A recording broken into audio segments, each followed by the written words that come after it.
माका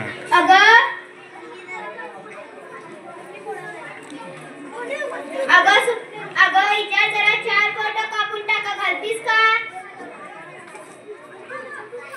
सकाळी सकाळी आणि काय आहे? जेवण बनवायचंय, निकालच्या शाळेत जायचंय, मला नाही जमणार. सुबे, हिच्या जरा 4 बोट कापून टाका, घालतीस का? नाही दादा, मला केवढा अभ्यास पडलाय, आता कॉलेजची वेळ येईल. तू आईला सांग की. हिच्या जरा 4 बोट कापून टाका, घालतीस का?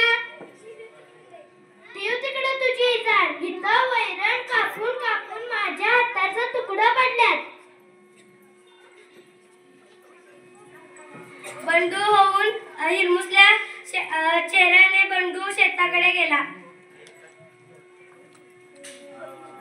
सकाळी इजार दुरुस्त करायला पाहिजे होती. बंडूची बायको इजारचे पाय दुमडून टाके घालते. आपला भाऊ किती राबतो, कष्ट करून मला कॉलेजला पाठवतो. मी दादाचं इतकंही काम करू नये. बंडूची बहीण इजारचे पाय कापते आणि दुमडून टाके घालते.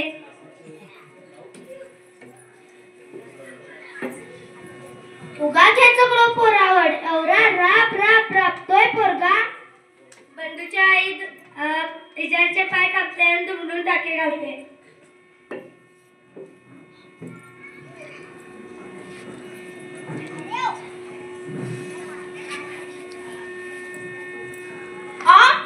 इजार तर सगळेजण आश्चर्याने पाहतात. मी इजार 4 बोट कापली.